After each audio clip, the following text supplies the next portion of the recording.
Olá, internautas de Itapira, do estado de São Paulo, itapirenses distribuídos pelo mundo. Hoje o portal Cidade Itapira é acessado em mais de 20 países. Mas nós sempre trazemos aqui os assuntos referentes à nossa cidade. Hoje estamos aqui, conforme anunciado, com a presença do presidente do SAI de Itapira, o Dado Boretti, que aceitou o nosso convite para discutir um problema que está começando a aparecer e alarmando as pessoas. Eu próprio confesso, fiquei muito assustado com essa informação, sobre os problemas com o nosso rio, né? E nós vamos aproveitar e discutir sobre vários assuntos referentes ao nosso rio. Ok, Dado Boretti, as suas palavras iniciais, um contato com o nosso internauta. Bom dia à equipe da PCI, bom dia aos internautas, e gostaria de passar a todos que estamos aqui à disposição desta equipe para responder as perguntas que muitas vezes o pessoal acha que preocupa, mas nós do SAI estamos tranquilos, porque nós temos consciência daquilo que nós estamos fazendo e temos segurança que a nossa água, a qualidade da nossa água, a qualidade do nosso tratamento, sem dúvida nenhuma, é de primeiro mundo. Ok, Dado. Vamos dar início à nossa conversa pela situação do nosso rio. Nós temos aí algumas imagens, eu peço ao Murilo que coloque no ar. Essa situação no rio, nós temos ali algumas bocas, né, que seriam de água de chuva. Pode continuar. E nós vamos chegar até a nossa represa, onde a gente verifica que nós temos pouca água no nosso rio.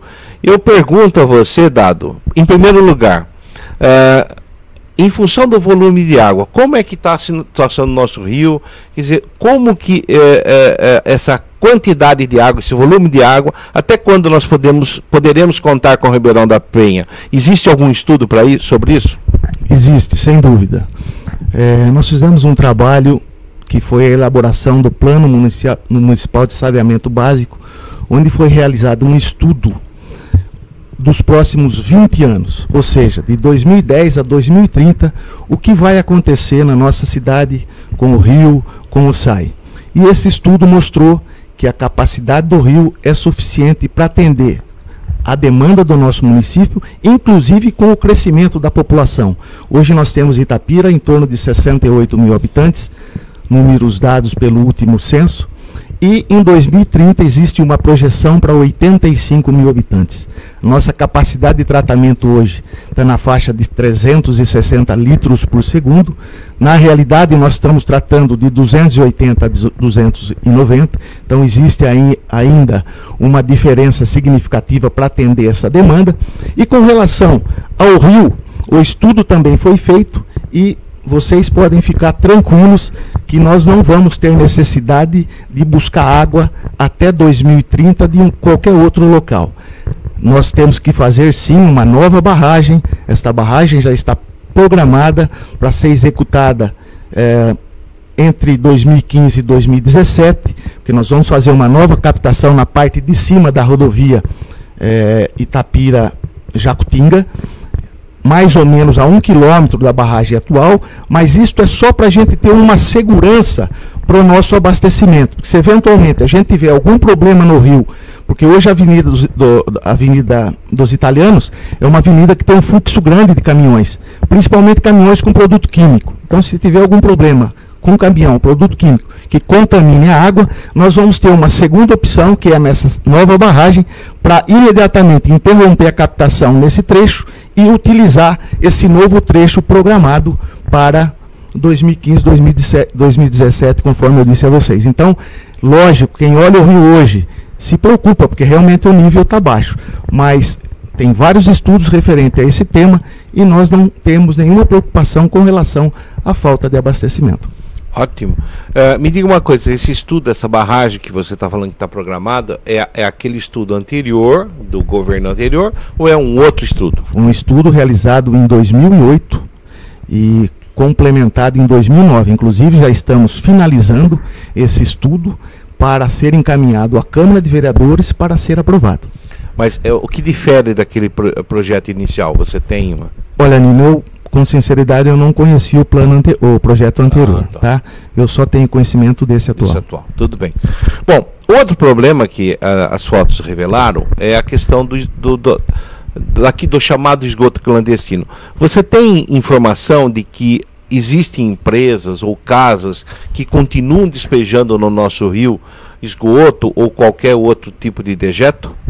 Olha, veja bem, esgoto residencial, na realidade nós não temos, porque Itapira hoje faz parte dos 23% dos 5.650 municípios que existem no Brasil, que coleta e trata 100% do seu esgoto. Agora, com relação ao esgoto industrial, é feito um monitoramento pela CETESB, também existe um monitoramento pela Secretaria do Meio Ambiente, o próprio SAI, para acompanhar se eventualmente ocorre algum problema referente a esse questionamento que você fez. Então, quando eventualmente tem algum problema, imediatamente a Secretaria do Meio Ambiente comunica a CETESB vem à cidade, acompanha o lançamento desse esgoto, quer seja da indústria ou algum produto químico, coleta a amostra no rio, faz as análises necessárias e entra em contato com a empresa para, se for o caso, inclusive, fazer uma autuação.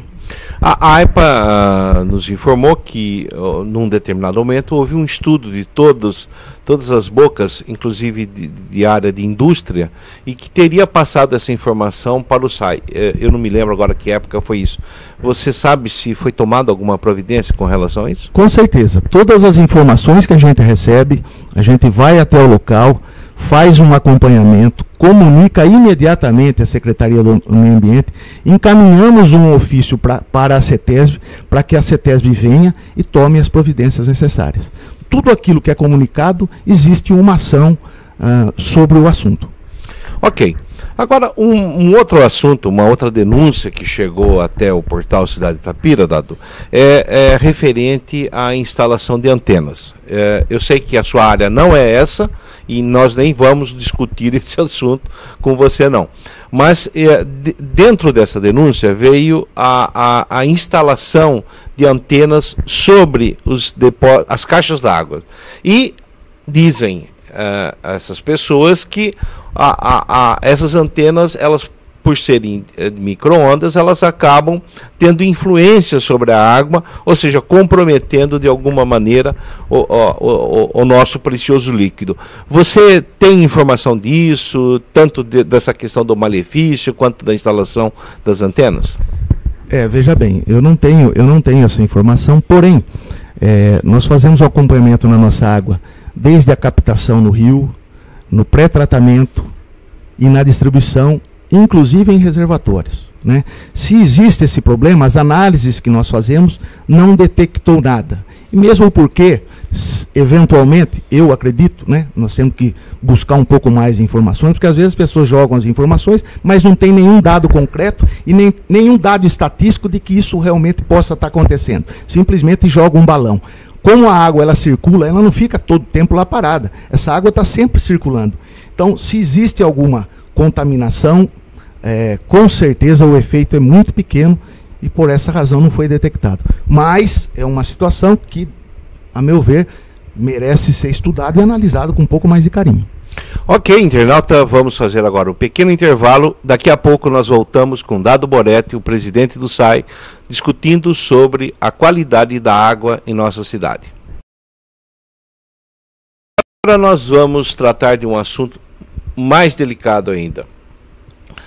Recentemente, numa entrevista concedida pelo Tatão Avancini e pelo Odete Mello, ambientalistas conhecidos da cidade, estudiosos do assunto, foi revelado uma questão que deixou a mim e a todos que ouviram com certeza preocupados. Por quê?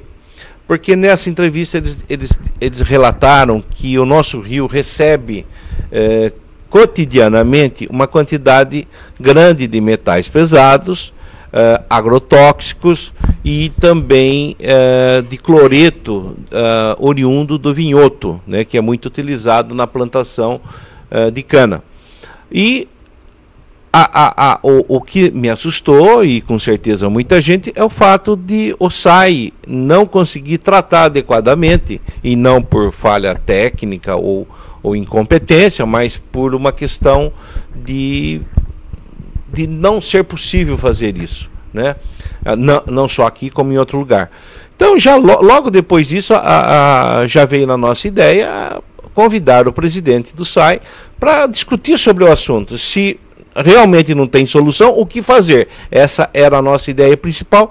Então, eu quero perguntar ao Dado, primeiro, você tem conhecimento de empresas de fundição que acabam permitindo que chegue até o leito do rio esses dejetos metálicos? Veja bem, Nino, essa é uma pergunta bastante interessante. Com certeza muita gente deve ter uma série de dúvidas. Mas na realidade, mais uma vez, né, vamos reforçar que a nossa água tem uma qualidade de água de primeiro mundo. Quero alertar a população para que ela fique tranquila, que nós não temos problema nenhum com metal pesado, com toxinas, com agrotóxicos, com o que quer que seja. Porque o nosso rio é um rio considerado rio de classe 2. O que é um rio de classe 2? Abaixo é o rio classe 1, que são os poços artesianos, que normalmente o tratamento é feito com cloro, porque toda água que tem residual de cloro é uma água considerada potável e, evidentemente, isenta de coliformes fecais. Então, água de poço artesiano, tendo residual de cloro e isenta de coliformes fecais, é uma água considerada potável. Rio de classe 2 é um rio considerado de um bom nível, que é o nosso caso, né, que eventualmente essas situações que o Nino citou, que porventura tem algum metal pesado, tem alguma toxina, o agrotóxico que vem das lavouras, tudo isso são quantidades mínimas. Nós fazemos análises na nossa água, são análises online, algumas análises é feita instantaneamente e o processo corrige eventuais problemas naquele momento. Nós fazemos análise de 2 em 2 horas, nós fazemos análises diárias, semanais, mensais e semestrais. Então, vejam vocês que tudo quanto é análise determinada através da portaria 518 de março de 2008, onde essa portaria foi atualizada, nós fazemos todas essas análises. Então, com relação a metais pesados, que eventualmente o cobre, o chumbo, que porventura entre no nosso processo, através da aplicação de cloro, esses produtos são oxidados, como são pesados, eles decantam e retornam para o rio. Então, não se preocupem que nós não temos absolutamente nada de metais pesados, nada de agrotóxico. O agrotóxico, na verdade, ele fica na terra, eventualmente, quando ele vai para o rio, é quando ocorre uma chuva, e quando ocorre uma chuva, o volume de água é muito grande, que acaba dispersando e não é detectado nem na nossa captação. Então, mais uma vez, fiquem tranquilos, o nosso SAI está aberto, nós temos todas as análises, que quem estiver nos assistindo, tiver interesse em conhecer aquilo que nós fazemos, as nossas portas estão abertas para que vocês conheçam o nosso processo de captação, o nosso processo de tratamento e o nosso processo de tratamento de esgoto. O SAI está à disposição para dirimir quaisquer dúvidas que porventura ainda vocês tenham. Por isso, mais uma vez, quero tranquilizar todos vocês que a nossa água é de primeiro mundo. Bom, Dado, eu entendi, confesso que você está me tranquilizando um pouco mais, né?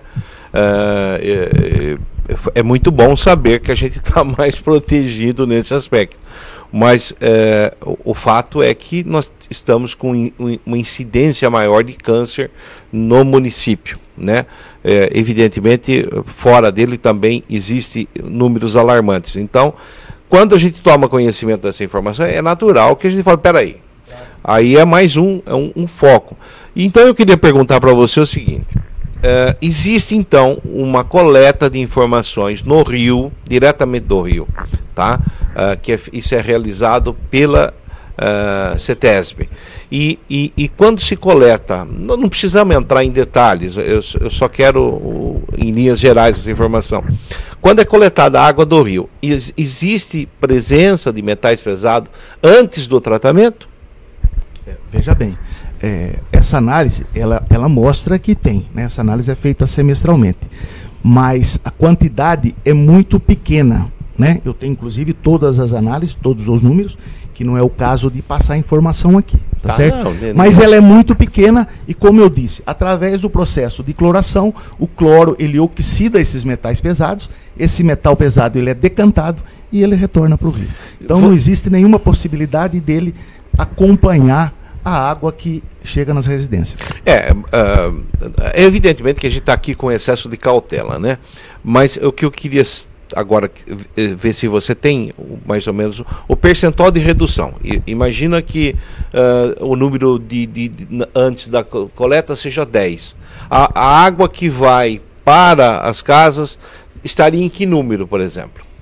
Tipo assim, qual seria o nível de redução? Seria 0 ou você não tem esse número? Não, veja bem, por isso que eu estou te falando. Você está falando do número, uma ordem de grandeza. A ordem de grandeza que nós temos nas análises é 0,000. Você está entendendo? Então não dá nem para quantificar. Não tem como. Posso dizer para você que é 0. Entendeu?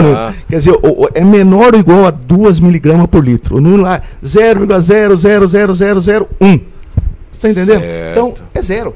É? E existe algum parâmetro dentro do esquema de saúde onde estabelece a partir de que momento que essa quantidade é prejudicial? Através dessa portaria 518, né, existe lá toda uma normatização que a partir de um determinado número pode começar a comprometer. Mas, mais uma vez, né, esses números eles estão muito abaixo da especificação. Então, realmente não se preocupe. Mais uma vez, o importante é que as pessoas vejam os números. Aqueles que têm interesse, que gostariam de conhecer um pouco mais, nos procurem. Nós temos todas as análises que são feitas para realmente tirar de uma vez por todas, né, essa cisma eventual que ainda algumas pessoas possam ter, inclusive você.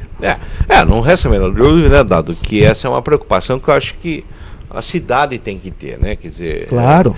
Eu não sou daquele que acha que cabe ao poder público todas as responsabilidades desse mundo. Até porque não acredito que o poder público tenha condições de resolver todos os problemas. Claro. E nós, como cidadãos, nós temos que estar atentos. Quer dizer, nós é que temos que nos preocupar. A mata ciliar do nosso Ribeirão da Penha foi praticamente devastada, quer dizer, então é um rio que está sem proteção. Claro. Né? A mesma coisa ocorre com o rio do Peixe. Então, eu acho que esse assunto é um assunto que ele é pertinente porque permite que a gente comece a discutir essa questão. E está na hora dos agricultores, das empresas que estão próximos aos rios, cuidem, né, do que possa acontecer. Essa é uma preocupação que deveria ser de todos nós, né? E eu fico satisfeito em ouvir que, pelo menos com relação à água, eu não preciso ficar tão assustado como eu estava. Só complementando o que você disse, né, lógico, né? As pessoas têm que ter essa consciência, né? Nós temos a nossa responsabilidade, o setor público, de uma maneira geral, tem a sua responsabilidade, porém, cada indivíduo, ele também tem que ser responsável. Eu estava lendo uma matéria ontem e é uma coisa interessante. Nós, como brasileiro, né, o nosso peso hoje, médio do brasileiro, é 67 quilos. E nós geramos 6 vezes o nosso peso por ano de resíduos, né? Ou seja, em torno de 400 quilos por ano. Se nós tivermos consciência onde nós devemos colocar o nosso resíduo, imagine como tudo não poderia ser melhor. Nossa, né? Senhora. Então, é uma situação que é interessante, né? Para que todos pensem um pouco, né? Será que, eu não sabia, né, que eu gerava 400 quilos de resíduo por ano. Mas é uma informação importante e, mais do que isso, né? A população do Brasil cresceu nos últimos 10 anos 12%. E foi gerado nesses 10 anos 90% a mais de resíduo. Então veja como esses números são alarmantes, esses números são preocupantes. Se não tiver uma consciência, nós não sabemos o que vai ser o nosso futuro.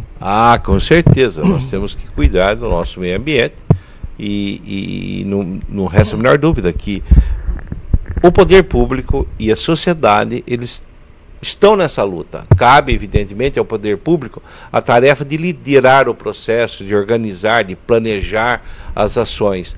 Mas, se não houver o envolvimento da população, não tem como. Aliás, ontem nós tivemos aqui um menino de 11 anos, que esteve exatamente no mesmo lugar que você, onde eu entrevistei, um menino que está no 5º ano, a antiga 4ª série, e ele com uma preocupação ecológica, com uma preocupação com o meio ambiente, com preocupação com o que está acontecendo na rua da casa dele, né?